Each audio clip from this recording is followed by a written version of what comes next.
Kids, have you ever looked up at the night sky and felt like one star was calling you? A star so bright, so different, that it made you stop and wonder? Long ago, on a quiet and peaceful night, such a star appeared. Its light was gentle but powerful, and that light began a journey that would change the world forever. Far away in the east, three wise men saw the star. We call them the Magi.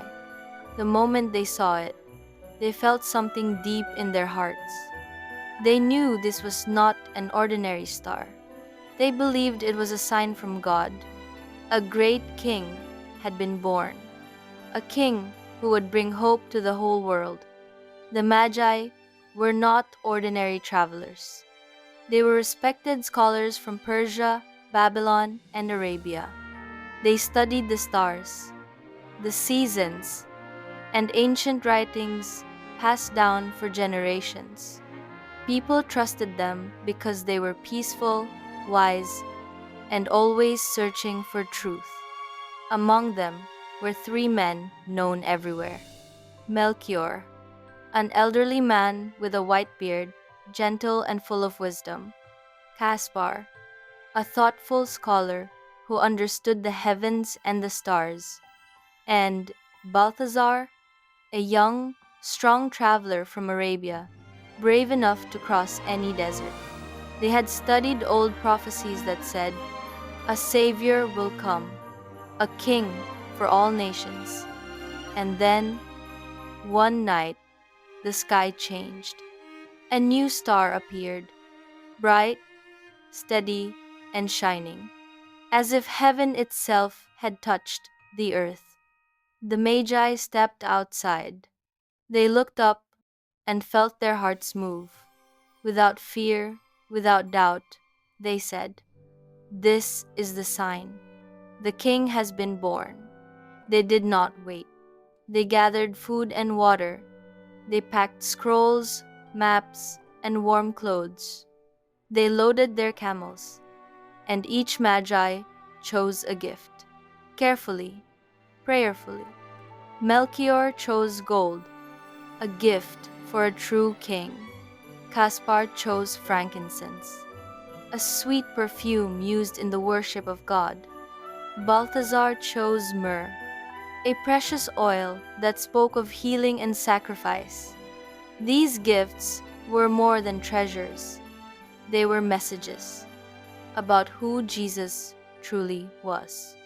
Then the journey began. They crossed endless deserts. The days were hot.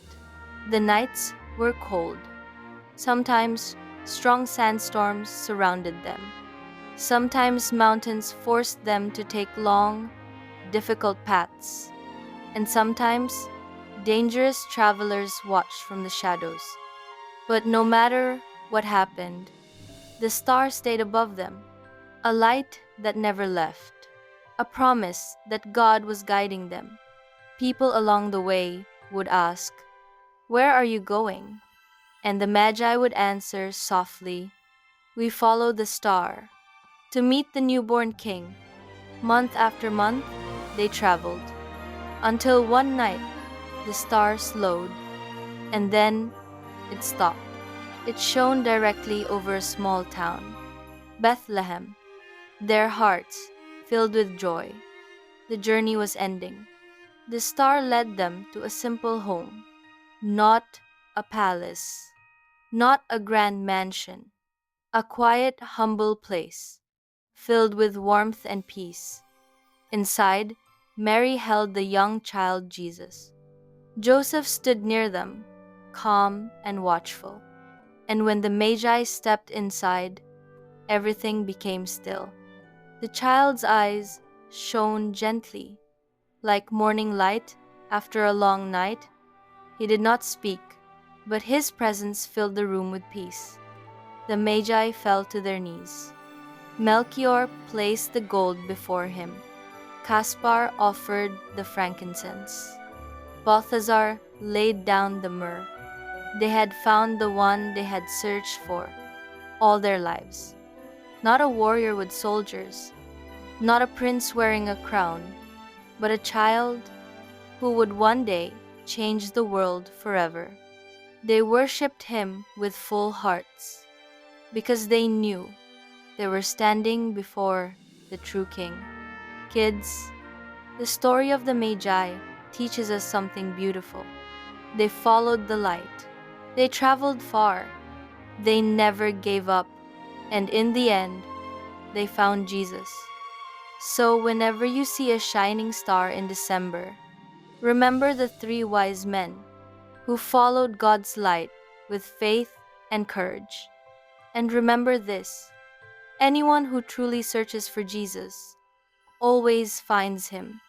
If you want to hear more beautiful Bible stories, stay with us because the journey continues. Thank you for watching this special message. Don't forget to like, subscribe, share for more Bible stories. God bless you and your family. Bye.